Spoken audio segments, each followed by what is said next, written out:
Get your popcorn and buckle up. This is going to be a long story.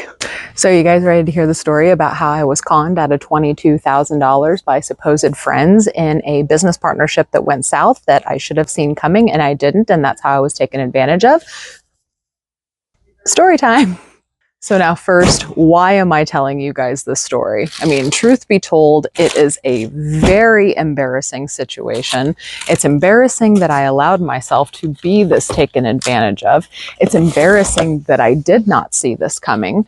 And, you know, I really should have been smarter than this, but it's kind of like that situation where, have you heard like the folklore story about the frog that's sitting in a pot of water that just like slowly starts to heat up, and then the frog doesn't realize that he's sitting in a pot of boiling water because the water just rose in temperature so slowly, didn't see how hot it was getting. It's very similar to that kind of situation for me. And even though it is embarrassing, and even though I want to just forget it ever happened, honestly, and just move on with my life within reason, we'll get to that. I do feel like there is a learning experience there because I absolutely learned red flags to watch out for. So if you are a business person, is similarly given the opportunity to do business with another business person and have some sort of a partnership, I want to tell you about some of the red flags that I have come to know based off of this one solitary situation that I was involved in. And yes, every situation is different. However, most people that are willing to screw over so-called friends and scam their way to the top, most of them have a similar pattern. So now to fully understand how I was conned out of $22,000, we have to go back to the beginning. Because of everything that happened, looking back now, I do feel like I was conned. I feel like I was absolutely conned. I feel like these people are scammers, and I feel like these are the kind of people that would just ride anybody straight into the ground and do whatever they need to do to further better themselves, even though, truth be told, they're no better off now than they were before. So let's start back at the beginning when we became friends. When I first opened up my store, they were some of the first customers that became instant regulars. Like, they were in here nearly every single day. And you know, resellers can spot other resellers a mile away. So I immediately knew that they were resellers. But what I saw them doing, I thought was absolutely brilliant. I had never actually seen people selling on Facebook like this before, and to be completely honest, I was crazy impressed. And before I continue my story any further, I do want to put this out here. I am not going to use their real names. I am not going to give their business information because I want to make one thing very, very clear. I do not want anybody going and contacting them. I don't want anybody going to their business page. I don't want anybody sending them private messages. I do not want to send anyone to harass or spread hate. So I just want to make that known before I go any further. But we do need names to call them. So let's just call them Bob and Kate. Bob and Kate. That will be their names for the duration of the video. So I was noticing that Bob and Kate were walking around my store with two different shopping carts, and they were systematically transferring items from one cart to another. I noticed that they were on their phone a lot. I kind of figured maybe they were just simply looking up comps, and then when something was approved, they'd move it to another cart, and then they'd leave it in one cart prepared to put it back. I mean, if you've shopped at bin stores, you kind of know how that works. Everybody just kind of like piles things into a cart, and then they will look up comps, and then they will keep the stuff that's worth it to them and put the stuff back. But that's not exactly what they were doing. They were actually selling to their customers via Facebook Messenger. So they actually had a group of customers that were all subscribed to a Facebook Messenger group. And what they were doing is they were taking photographs of the items inside my store and having people claim those items in Facebook Messenger. And then they were sending them PayPal invoices on the spot and using that money to then buy the item for me in the store. So the brilliant thing about this is that they had sold the items before they even purchased them from me, and they were using the customer's funds to buy it. So it was brilliant in the sense that they had profit in their PayPal account before they even left my store. I thought it was absolutely brilliant. I'm being honest. I thought it was brilliant. Probably one of the reasons why we became such fast friends. I was impressed by them because, to me, never actually having seen something like that in action before, I thought that they were incredibly smart business people, and I wanted to get them to know them better. Look at these stepbrother chia planters. Those are cool. And in case you're curious exactly what I'm doing, I'm building my members only boxes over here, and I'm kind of breaking down this palette for the store. So anything I'm seeing that would be good for online, I'm putting in this box. So that's kind of what that box is, in case you're curious.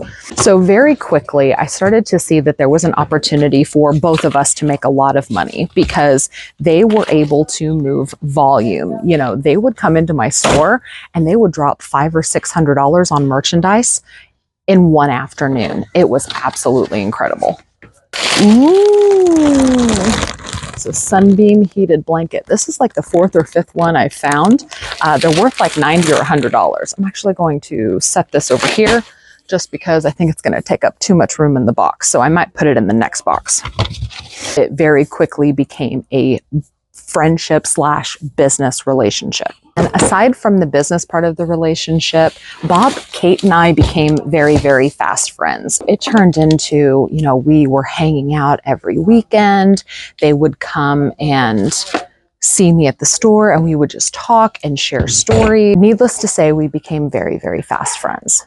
The business partnership that we had was made that much better because I thought were friends that could really relate to one another. I didn't even talk about how they sold on Facebook Live. So how they would sell in the store was one way, but then they would also buy merchandise from me and take it home and sell it over Facebook Live. And that was also super impressive. I knew that people had done that kind of thing before, but I didn't necessarily ever see it in action. And that was also super impressive because, you know, I would watch them get on their Facebook Live and let me just demo it. You know, they would have merchandise sitting here and they would be like, all right, doggy chew rope, $12, sold. All right, we've got 24 cheeky shit cards, $20, sold. And people would just be in the comments claiming these items. They would make thousands of dollars over the course of 1 hour on Facebook Live. And again, I say, it was impressive. I was impressed by them. They were seemingly flawless in this way of making money on Facebook. And it was just, the only word I can think to describe it is impressive. I was insanely impressed, and I was just enamored with their way of doing business. So fast forward about 6 months. Now, Bob and Kate were not married. They were engaged and living together. And I knew that they were planning on getting married later that next year. Well, about 6 months into our friendship / business relationship, they had asked me to actually be in their wedding, and I was incredibly flattered. And, you know, of course I said yes, I would be a bridesmaid. And, you know, everything about our relationship was fine. It was perfect. There was nothing that was a red flag to me about them in any way. Our relationship was so tight and we had such a good vibe. we started trying other things. So for instance, they tried to help me make more money off of top dollar items versus selling it on eBay. You know, for instance, I found an iPad once and I told them I had found an iPad and they said, let us sell it and we'll get you more money for it. And I remember when they sold that iPad as fast as they did, for as much as they did, that almost was the catalyst for our entire business relationship. So this is how the situation went with the iPad. Kate had asked me, how much do you want for your iPad? And I told her, I said, I could probably get $500 for it if I put it on eBay. And she says, okay, well, how much would you take for it today? And I said, I would love to get just $300 for it today. Just $300 and be done with it. And she says, okay. She took a picture of the iPad. She posted it in their group. Within 5 minutes, she was sending me $300 over PayPal. Not even kidding you.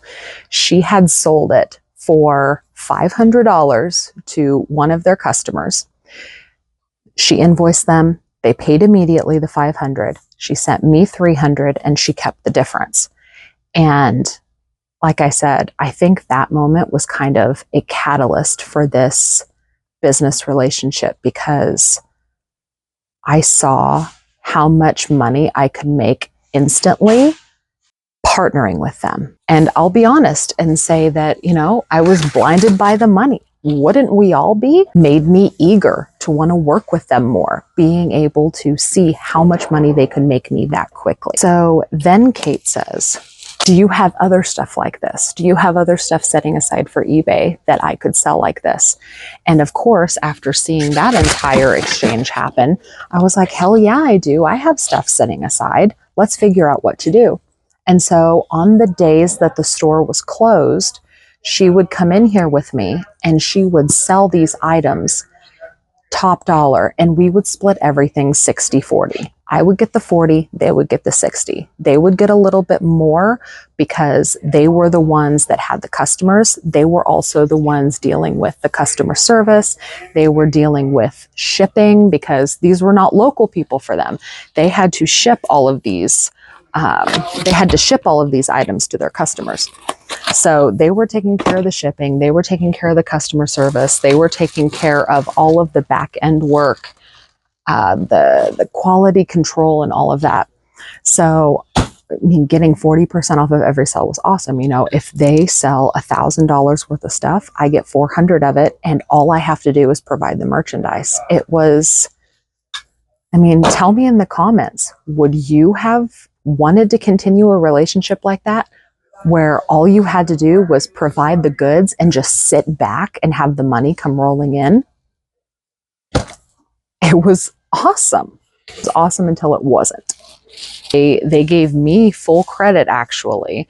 And this, you know, is part of one of the things that, you know, con artists do is they say things that make you feel good. They actually gave me full credit for their business growth because prior to my store opening, they were, you know, just kind of doing retail arbitrage, buying wholesale, going to flea markets and things and buying from local vendors and selling out of their basement. That's kind of, you know, what they were doing. Then when my business came into the picture and partnering with me, their business absolutely exploded. And it exploded in such a way that they had moved out of their basement. Their basement could not contain their business. They had just had such explosive growth. And they immediately started looking into getting, you know, a warehouse or an office space where they could start bringing in their own truckloads and hire some employees and do some crazy volume, kind of like I was doing. I actually told them that I thought that that was a really bad idea because when you buy truckloads, it is nearly impossible for one customer base to want everything that you have in this truckload. You know, that's why people that get truckloads have multiple things that they're doing to move those truckloads. They might be putting some on eBay. They might be putting some in a store. They might be, selling some on another platform. And then finally, everything that doesn't sell after that just gets donated. And I knew that they were going to have trouble moving a lot of the stuff that they were going to get because they were planning to get same truckloads that I was getting. And at that point, I knew what kind of items were coming in those truckloads.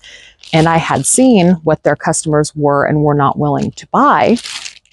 And I gave them what I felt was sound advice, and I said, why don't we just keep doing what we're doing?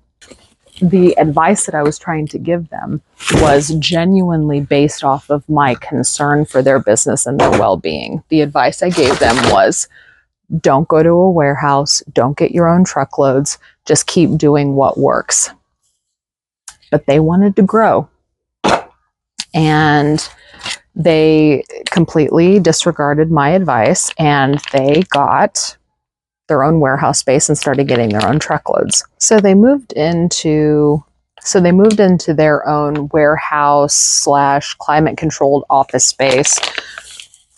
And we were still friends. We were still, working together in some fashion. They were still helping me bring in an extra $1,000 or $2,000 a week, selling off a lot of my eBay stuff. And they weren't shopping at the store as regularly. However, we were still friends and we were still commingling business in some way. So this pellet is empty now, so I might just continue on with my story without digging so that I can stop being so all over the place. So where this entire relationship started to go south, it all started with the plan to truly commingle our businesses. And I will say that that idea was mine and mine alone. I am the one that brought it up. I will say though, looking back on it, I do feel like I was manipulated in some ways into kind of being guided into this idea, but that could be true or not true. Really, it's irrelevant. It was my idea. So Bob, Kate, and I all went out to dinner one night, and I proposed an idea that would kind of help all of us out.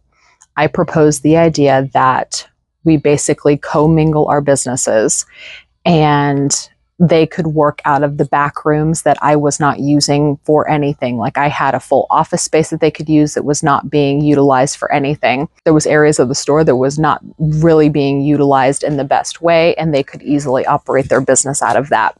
So what was going to happen was they were going to leave the warehouse space that they were in, and they were going to come basically work out of my building. And every truckload that I would get, we were basically going to split the truckload. So half of the truckload, because I was only going through about half a truckload at the store per week at a time. So I would buy a full truckload and we would split it. Half of the truckload would go in the bins for that week. The other half of the truckload was basically up for grabs for them to sell as much as they could for as much as they could. And we would do that same 60-40 split. I would get the 40, they would get the 60. They got a bigger percentage of it because they were handling things like shipping, customer service. They did have staff at this time. It was not just the two of them.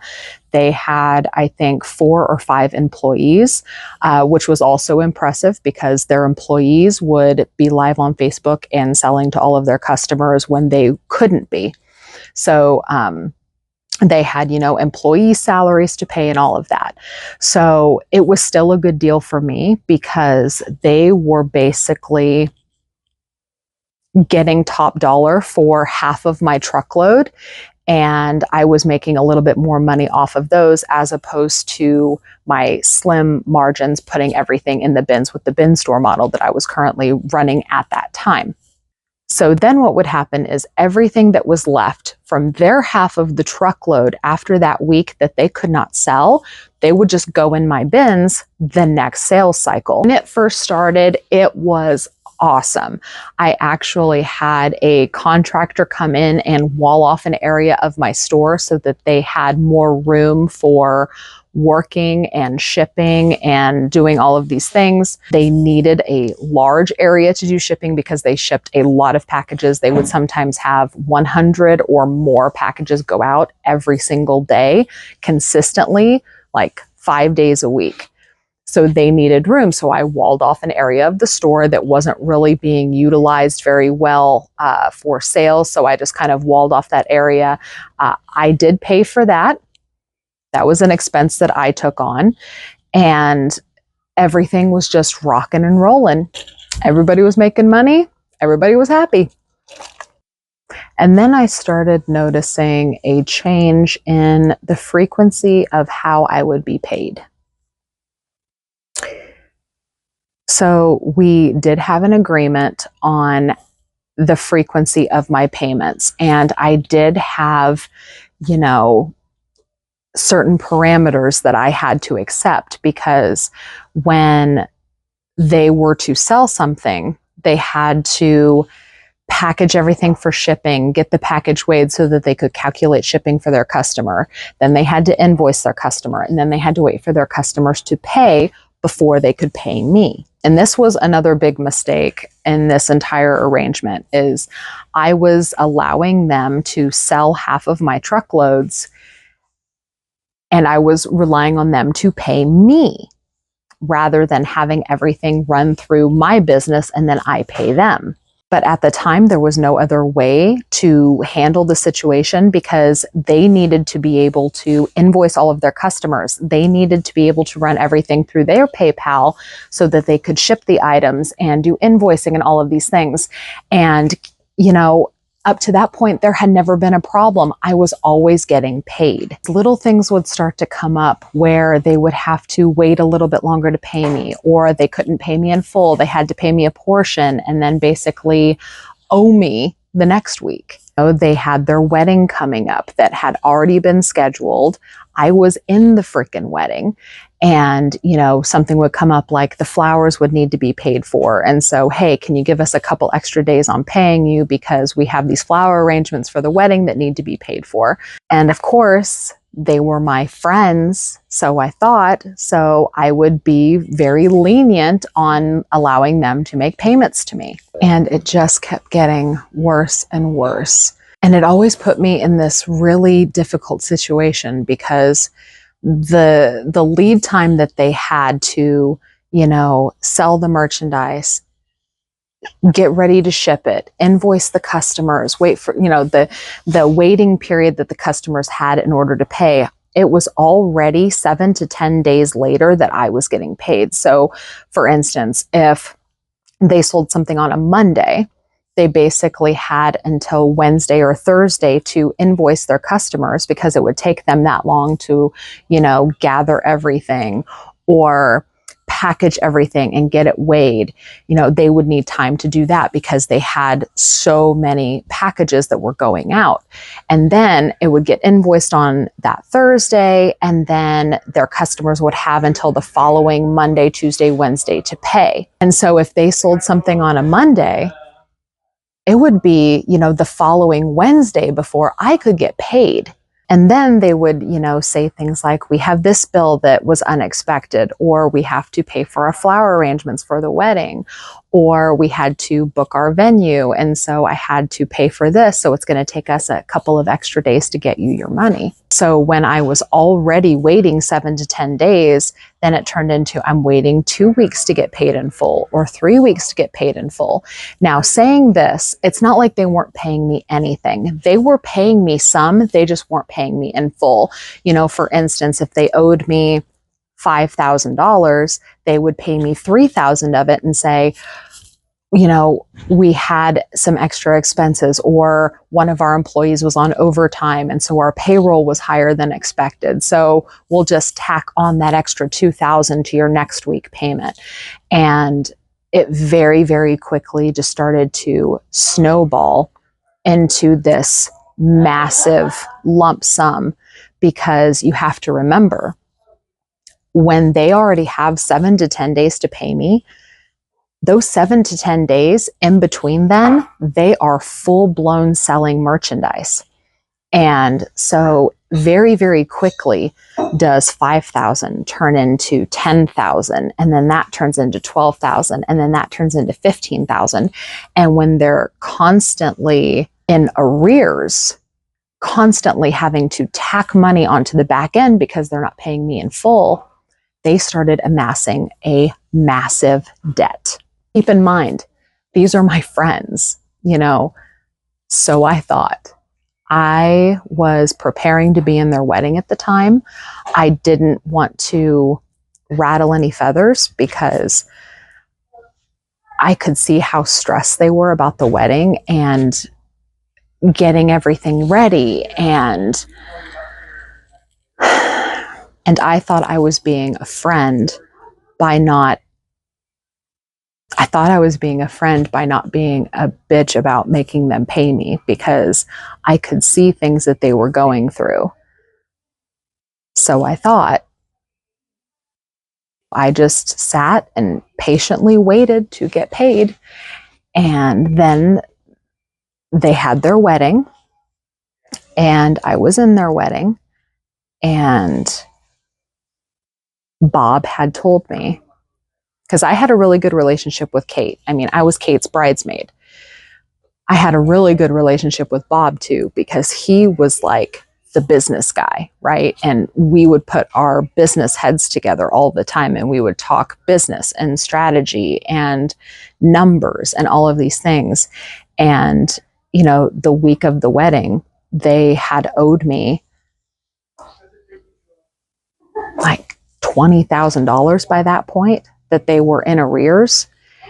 And he sat me down and he looked at me straight in the eyes and he says, Lindey, the wedding is this weekend. When all of this drama of putting the wedding together and paying for things and doing all these things, when the wedding is over, you are my number one focus. And I believed him. And then the wedding was over. And the first week after the wedding, they really did hit the ground running. They were making money. It was, you know, the start of Christmas season. They were making lots of money, and they were paying me a little bit extra, just like they had said that they would. And that lasted for about 2 weeks. And then the excuses started again. They weren't digging out of the hole with me that they had gotten in. So he and I sat down, we made a plan to get me paid off by Christmas. And we created a payment plan. He was really big into spreadsheets. He created the spreadsheet where he showed he was going to pay me off. And I believed him. So then Christmas comes, the week of Christmas comes. He still isn't paid in full. And he tells me that he is going to get a loan to pay me off. I was not a fan of this idea, because if he's taking on more debt, then that's just more payments that he's going to have to make. I mean, he was already struggling before with paying me in full. Now he's going to add a debt payment. I was not a fan of that, but I did want my money. He did get the loan, and 2 days before Christmas, he paid me off in full. And that felt really, really good. I was completely paid up. There was no debt owed. And he promised me that he would not let that situation happen again. It was around that time he also bought a new car.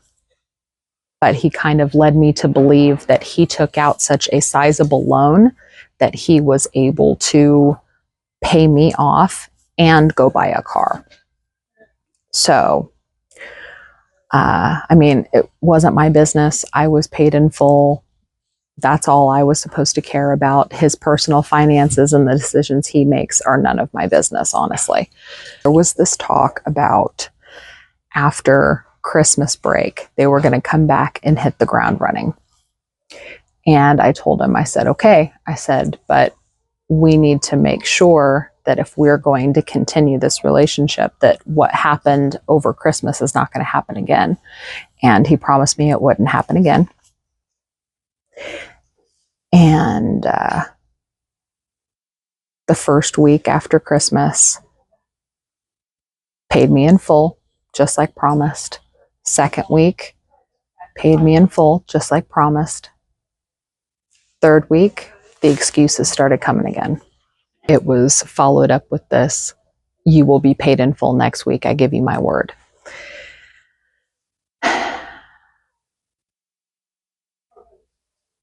I don't think I need to tell you what happened after that. I think you can probably guess. So by the end of January, I had realized that this business relationship was just not going to work out. And being that they were my friends, it made it a little bit more of a delicate situation because, you know, typically I care about my friends. I don't want to just boot them out. They weren't out of their basement anymore. They had moved from their warehouse to come here. They had employees, and that was something I had to take into consideration. I know that their employees were not my responsibility, but at the time I really liked their employees. You know, I didn't want anything bad to happen to their livelihoods, and I knew that all of these things were commingled, and it was just a very delicate, very sensitive situation, and I was trying to figure out how to navigate that. So I had a company meeting with Bob, and Bob and I agreed that the situation that we were in was not working out, and there was an agreement to, you know, make a plan to move out. And while they were in the process of preparing to leave, they were going to sell as much stuff as they could to try to pay me as much as they could, because you have to realize, if they're not selling stuff, they're not making money, I'm not getting paid. So if there's no money, then there's no money. They have to actually sell stuff in order to pay me. So it was the agreement that they had, you know, X day to X day in between moving out, that they would, you know, go full tilt and try to sell as much as they could so that they could pay me as much as they owed me. And that did not happen. They basically sold as much as they could for the next week and a half and did not pay me anything for it. They just took all of the money and they used it to go get themselves set up somewhere else. So that was basically stealing from me. They sold all my stuff and didn't pay me a penny for it. Told me that they were going to, and they didn't. Great friends they are, huh? When they left, I had a document written up about how much money they owed me at the time and a payment schedule. At this time, you know, Bob was still being very cordial, like we were still best friends. And he kept telling me that he was going to pay me off and that their business was just going through a really hard time right now. And he was going to get me caught up. He swears he was going to get me caught up. So with no hesitation, you know, we had this document signed and notarized. And he was going to start making regular weekly payments to me for the next year and a half to get me paid off in full. And he did that for a couple months, and then the payment stopped. I am not going to go into detail about what has happened with their business thus far, because I am not inside their business anymore. But when the payments stopped, it was because their business was again going through a tough financial period. And the warehouse that they had moved into, they were basically getting kicked out or moving out or something, and they were having to move back into their basement to work out of their basement. And I had contacted him about why the payments had stopped. And he told me that they were going through a rough patch in their business and he would resume payments to me in July. That would have been this last July. Well, guess what? It is now October and those payments have not yet resumed. And so now the balance left that they owe me is a little over $22,700. That is how much money they owe me now. Just shy of 23 grand. So what am I doing now? I'm basically waiting to see if they file bankruptcy. I am led to believe that they will file bankruptcy because they have completely started a new business with a new LLC, a new Facebook page, a new PayPal account, a new everything. And the business person in me knows that the only reason anybody would do that is because they're planning to bankrupt their company. So I really don't want to go through the headache and the financial burden of filing a lawsuit for that amount of money if they're just going to put me on a bankruptcy. So I'm just kind of sitting around waiting. The other reason why I haven't put in the time or the money to take them to court is because there's nothing to take.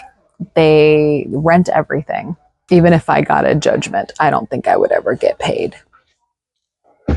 Then it turns into the principle of the thing. Well, you do it for the principle of the thing, but to go to big boy court for that amount of money, I would have to pay my lawyer a few $1,000s to write something up.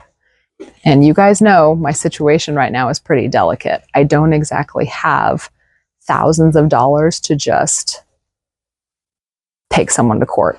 So now let's talk about the red flags that I didn't see then, that I see now, that I wanted to use as a learning experience moving forward, not just for myself, but to pass along to all of you, so that in the event that you ever wanted to do any sort of a business partnership with somebody, maybe these red flags could help you prevent being taken advantage of or being conned out of a bunch of money by supposed friends or another business person that just wants to help you grow your business. There was 4 major red flags that I completely overlooked or ignored. The first one was how much of a bragger and exaggerator Bob was. I mean, Kate did it a little bit too, but I think hers came from a place of being told one thing by Bob, because she was admittedly not the business person. She was the salesperson, and she was incredibly overconfident in herself and in her abilities. But Bob was absolutely the most braggy business person that I had ever encountered. Every person that he would meet, he would say how much money their business makes, how many followers they have, how much their business had grown, how fast their business grew over the last 30 days. If you talk to this guy for any length of time, you would hear about how awesome his business is. Zero humility. There was not a humble bone in his body. And he would always over-exaggerate everything. And I know he was over-exaggerating a lot of things because remember, our businesses became intertwined. I started knowing how much business they were doing. I saw the numbers because of how much I was getting paid. I would see the invoices. I would see the PayPal totals. And, you know, he was the kind of person, if they made 50,000, he would tell people it was 100. If he was on track to do $1 million in revenue, he would tell people he made $3 million in revenue. If they had 10,000 followers on Facebook, he would tell people he had 50,000 followers on Facebook. When they would go live, they would have 70 to 100 people watching their show. He would tell people that he had 1,000 people watching every time they went live. Braggity, brag, brag, brag, brag, brag about everything. And he would over embellish and exaggerate everything. And this is why this is a red flag. I have learned it to be true that lions don't have to tell people that they're lions. If you are good at business, you don't have to tell people every 5 minutes what an awesome business person you are. If you have a super successful, profitable company, you don't have to go tell everybody. That was the first major red flag. Don't ever go into business with anyone that is so cocky, because every time he would brag about having a $10,000 sales day, my brain would think, yes, finally, I'm going to get some money. But then coincidentally, he would have to do payroll. And so I wouldn't get paid the $4,000 that I would be owed of that $10,000 day. I would only get paid $2,000. If it's really true that you're making that much money, why aren't you paying your bills? Right? The second red flag that I didn't see then that I see now is that Bob refused to take any suggestions from anybody else, and he did not respond well to criticism at all. I remember this specific situation where my friend's Damien from Nice Find Wholesale, he came to visit from Aurora, Illinois, and he brought my friend Colton, who is from Lincoln, Nebraska. They came down with some team members and they just wanted to like come film a couple of videos and just kind of check out the store. I remember I had invited Bob and Kate out for drinks with them because that was my way to kind of help them get into the liquidation world and be able to, you know, chat with other people in the liquidation industry, because the liquidation industry was not something that Bob and Kate were familiar with. Because remember, before they started buying from me, they were dealing exclusively with, you know, local flea market vendors, wholesalers, retail arbitrage. They hadn't done anything in liquidation. And so I wanted to, at the time, introduce them to other people in the industry and give them an opportunity to meet people and get advice and have business discussions with somebody other than myself. And so we all went out to drinks, and I remember Damien. So Bob really liked Damien, and they were talking for a really long time about how Bob's business worked and how the invoicing worked, and they talked about turnaround time. And Damien was giving him suggestions and advice of how to make his business better regarding things like invoicing and how to better streamline their entire process. But Bob just absolutely wanted nothing to do with any of his suggestions, because even though he liked Damien didn't know what he was talking about. Because remember, Bob is pioneering the way for Facebook selling. And Bob knew the best way to do it. And if it took 3 or 4 days to get customers an invoice, that was just how long it was going to have to take. There was no faster way to do it because he didn't come up with it. And I remember later, Damien was like, what is with that guy? Why would he rebuke every single thing that I said as not being the best way to do it? He didn't even entertain suggestions. And right there in that moment, that should have been a red flag. You do not want to do business with somebody that is not willing to take suggestions or criticism in any form or fashion.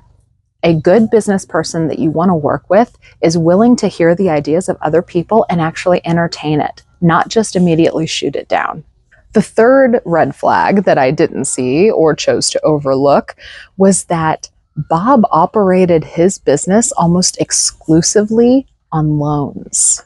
Now, a lot of us have used loans to our advantage. Don't get me wrong. I'm not saying that business loans are bad. I personally have had to take out a business loan when I started my business. But there is something negative to be said off of operating the entirety of your business off of loans. He would use PayPal working capital loans for every single truckload they got. He used a loan to pay me off because he couldn't figure out how to make enough money and budget his checkbook balance well enough to pay me in full without a loan. So now, why wouldn't you want to do business with somebody that operates strictly off of business loans? Well, because it kind of shows that they don't have the discipline or the fortitude to budget their own money wisely. If someone is constantly having to go take out loans if they need a chunk of money, it goes to show that they are basically spending everything that they are making and leaving no room for error. They're not leaving any cash flow for anything else. And the last thing you want to do is go into business with somebody that's not going to have the money to pay their bills because they spend it all. Because you can't always rely on loans in order to pay your bills. And the fourth red flag that I chose to ignore, that is probably the biggest, brightest, fastest flailing red flag of all of them, my mom never liked them. It sounds like a joke, but I'm being completely serious. My mother never liked them. At the time, my mom was helping a lot with the store, so she was always here and she was always interacting with Bob and Kate, and my mom never liked them, ever. She would always tell me that she really doesn't like them. She would always think that Kate was trashy and that Bob was narcissistic. And one of the things that I have learned in my entire adult life is that my mother, I don't know about your mother, but my mother is almost always right about everything. My mother is very smart. She's very perceptive. And the biggest red flag of them all was that my mother never liked them. And now I know why. Now, why exactly do I feel like I was conned rather than I just did business with bad business people? I feel more conned than just doing business with the wrong people because of everything that had happened during our business relationship that I later found out about, that I'm not going to get into details about because that would be an even longer video than we're doing right now. But there was things that I found out about during our relationship that showed me they never had my best interest at heart. They were only out for themselves. As soon as I told them that I wanted them to find someplace else to go, that this business relationship was not working out, as soon as I told them that, there was a complete shift. Do you think that we're still friends? Do you think that they still call me to check on me? Do you think that they've reached out to me to see how I'm doing after this whole thing happened with my landlord? Do you think that they've sent one text message, one Facebook message? Nope. I do not exist to them anymore because they are not making money off of me. And that is why I feel like I was conned rather than just doing bad business with bad people. I feel like I was conned because the minute that the money stopped rolling in for them, where I was concerned, I no longer exist. And if you were a true friend to somebody, they knew what happened with my landlord because I told them I needed the money that they owed me. I told them what happened with my landlord. I needed them to continue to resume payments to me. Nothing.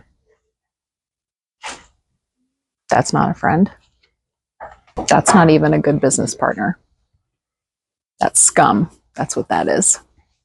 It's con man scum. Well, hopefully my experience and telling you guys about these red flags will help prevent you from making any similar business partnership mistakes. But you know what? Even if me telling this story helps one person from getting conned or doing bad business with a partner, it was worth it. And I can tell you, I definitely learned a lot. All right, you guys, I got to get out of here. I got to move on to another palette. Thank you so much for watching. I would appreciate it if you'd hit the thumbs up before you leave. It definitely helps me out with the YouTube algorithm. If you have any questions or comments, feel free to put them down in the comments below. Don't forget to subscribe if you haven't already and ring the notification bell. That way you're notified whenever I post another video. I'll see you guys in my next video.